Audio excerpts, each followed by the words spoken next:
स्वामी जी, क्योंकि हम जेनेटिकली बीमारियों के ट्रांसफर को रोकने की आज बात कर रहे हैं, शुगर की बात हुई, डायबिटीज की, बीपी की बात हुई, अब एक और परेशानी है एस्थमा। एस्थमा भी हेरिडिटी है, यानी कि जेनेटिकली ट्रैवल करती है।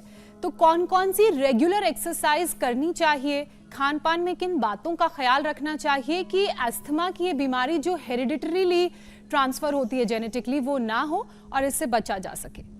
अस्थमा जो हेरिडिटी ट्रांसफर हो रहा है मेरी बहन जी। उसके लिए एक तो भुजंगासन जो हम थोड़ी देर पहले कर रहे थे, और एक गोमुखासन, और फिर हो जाए तो उष्ट्रासन भी कर लेंगे, और इसको भी भस्त्रिका के साथ करें। और मैं इस बात की गारंटी देता हूँ, मैंने लोगों का 50-50 साल पुराना जेनेटिक अस्थमा 2-2, 3-3, 5-5 पीढ़ियों से चल रहा था, जिसको जितना स्मरण था, और वो ठीक कर दिया। और जो इतना भी ना कर पाए, भुजंगासन, गोमुखासन, उष्ट्रासन आदि भी ना कर पाए, उनको मात्र प्राणायाम से ही ठीक कर दिया। और साथ में ही अब ये जो लंग के एल्वोलाइज, ब्रेन के न्यूरॉन्स, किडनी के नेफ्रॉन्स आदि पर और एक एक सेल जीन्स पर जो असर पड़ते हैं, अब ये फेफड़े पर क्या जेनेटिक एक्सप्रेशन में होगा, क्या म्यूटेशन होगा हमारे एल्वोलाइज पर? जो हमारे फेफड़े के एल्वोलाई हैं उनके अंदर म्यूकस सिक्रीशन होता है, और म्यूकस सिक्रीशन के जो जीन्स हैं अगर उसमें म्यूटेशन हो तो वो ज़्यादा खराब हो जाता है, उसकी वजह से अस्थमा की हालत। तो एक बात यही हुई ना कि भाई जो है, चलो माइक काम नहीं कर रहा था डॉक्टर साहब का, तो मैं बोल देता हूँ कि ये जो हमारे एल्वोलाइज हैं फेफड़ों के, वो यदि एक तो देखो सीधी सी बात है, जेनेटिक एक्सप्रेशन रॉन्ग डायरेक्शन में होने से उसमें जीन्स में, प्रोटीन्स में, आरएनए, डीएनए में वो एक तरह की कमजोरी आ जाती है। वो जैसा उसको काम करना चाहिए वैसा काम नहीं कर रहा है, नेचुरल जो ऑर्डर से में नहीं रहे, तो वो फिर वही डिसऑर्डर, चाहे उसको जेनेटिक डिसऑर्डर बोलो या लाइफस्टाइल डिसऑर्डर बोलो, कुछ भी नाम दे दो आप।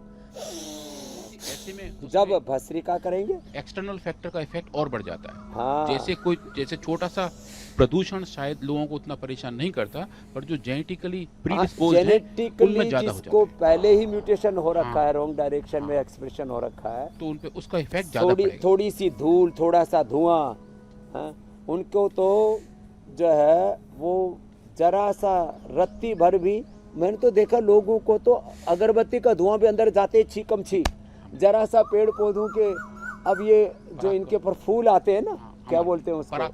परागकण, पोलन काउंट्स, पोलन, तो बोले पोलन एलर्जी हो गई। अब हम तो पेड़ पौधे देखते, हम तो राजी होते, खुश होते। और जिनका पहले से ही कफ कोल्ड अस्थमा है, जैसे बता रहा था हमारा आर्यमन कि बाबा जी मेरी तो बुरी हालत थी, सर्दी जुकाम कफ कोल्ड, यहाँ 3 दिन में आकर के ठीक हो गया। अब हमको तो धूल भरी आंधी भी कुछ नहीं बिगाड़ती, हम तो आंधी में बीच में घुस जाते हैं, आंधी में, तूफानों में, आंधी वर्षा तूफानों में कभी नहीं भय खाएं, जब हो संकट देश धर्म पर अपना फर्ज निभाएं, प्राण भले ही जाए सतपथ से न डिगना है, अभी तो और संभलना है, ऋषिदानंद के सपनों को हमें पूरा करना है।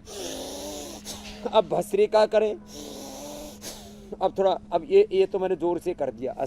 जिनको जेनेटिक के लिए फेफड़े वीक है ना, तो इतना नहीं कर पाते, धीरे धीरे भस्त्रिका, कपालभाति, अनुलोम विलोम के साथ उज्जाई भी कराते हैं खाली पे। ब्रोनकोम खाने के बाद स्वासरी या स्वासरी गोल्ड दे देते, स्वासरी को हाथ पिला देते, दूध में हल्दी चला देते, च्यवनप्राश करा देता। हाथी के तरह दौड़ता है आदमी, घोड़े की तरह, शेर की तरह दौड़ता है, धाड़ता है, नहीं तो मरे जा रहे लोग। और फिर वो इनहेलर ले करके जो है फेफड़ों को फैलाने की कोशिश करते हैं कृत्रिम तरीके से। अरे क्यों फैलाना जो है, ये सब नकलीपना से। शंख बजाओ, भस्त्रिका करो, शंखनाद करो योग का, और फिर देखो कहाँ अस्थमा कफ कोल्ड रहेगा मेरी बहन। और हाँ, कफ की तरह वात मैंने तो देखा 3-3, 5-5 पीढ़ियों से, और अब तो छोटे छोटे बच्चों को भी जोविनल आर्थराइटिस, हाँ जोविनल आर्थराइटिस। लो अब ये बैठी है इधर, मुस्कुरा रही है सीमा, इसकी माँ को भी दर्द है, बेटी को भी दर्द। आगे तुम्हारी बच्चों को दर्द से बचाना है तो योग करवाना शुरू कर दो, और योग डेली कराओ और पूरा कराओ, ये आधा अधूरा नहीं। कम से कम 5 मिनट, 1 से 5 मिनट आसन, 1 मिनट स्वस्थ व्यक्ति को जेनेटिकली एक्सप्रेस होने की कोई बीमारी की संभावना, वात पित्त कफ दोषों के, BP sugar thyroid asthma arthritis के, कैंसर आदि के, तो 10 मिनट आसन। और सामान्य व्यक्ति को 5-5 मिनट भस्त्रिका कपालभाति अनुलोम विलोम कराते हैं तो वो स्वस्थ रहता है। जेनेटिक एक्सप्रेशन है होने की संभावना है तो फिर क्या करें, तो फिर आधा 1-1 घंटे तक करा देते, तो मात्रा बढ़ा दी स्वामी जी। और ये जेनेटिक बीमारियों की चैन हमने तोड़ दी है। तो तोड़ दीजिए स्वामी जी, एक और तोड़ दीजिए, वो आर्थराइटिस का जिसका आपने जिक्र किया है, एक सन्यासी के अनुभव के साथ, अनुभूति के साथ। स्वामी जी एक और जेनेटिक बीमारी है जो आर्थराइटिस जिसे हम कहते हैं, जी मेरे भाई, और जो बढ़ती उम्र के साथ लोगों को ज्यादा परेशान करती है। लेकिन आजकल देख रहे हैं कि जिसका आपने जिक्र किया कि छोटे छोटे बच्चों में भी ये आर्थराइटिस की बीमारी आ गई है, और जिस वजह से जीन्स में जो आर्थराइटिस जो है वो लगातार देखने को मिल रहा है कि अब उम्र की वजह नहीं कि 50 साल या 40 साल के बाद लोगों को होने लगी है, अब तो 20-30 की उम्र में भी लोग इससे परेशान हैं। और जो गठिया की बीमारी भी है स्वामी जी, आप एकदम ठीक कह रहे हैं मेरे भाई। और ये गठिया की भी जो बीमारी ये भी देखने को मिलती है कि कहीं ना कहीं पीढ़ी दर पीढ़ी चली आती है। अनुलोम विलोम तो करा दी। हाँ ये सच कह रहे हैं आप। इसके लिए तो सूक्ष्म व्यायाम करो। चलो भाई, सूर्य देव की भी कृपा हो गई है। पहले तो हमने विटामिन डी पूरा ले लिया था। ये विटामिन डी, B12 भी, हड्डियों की कमजोरी।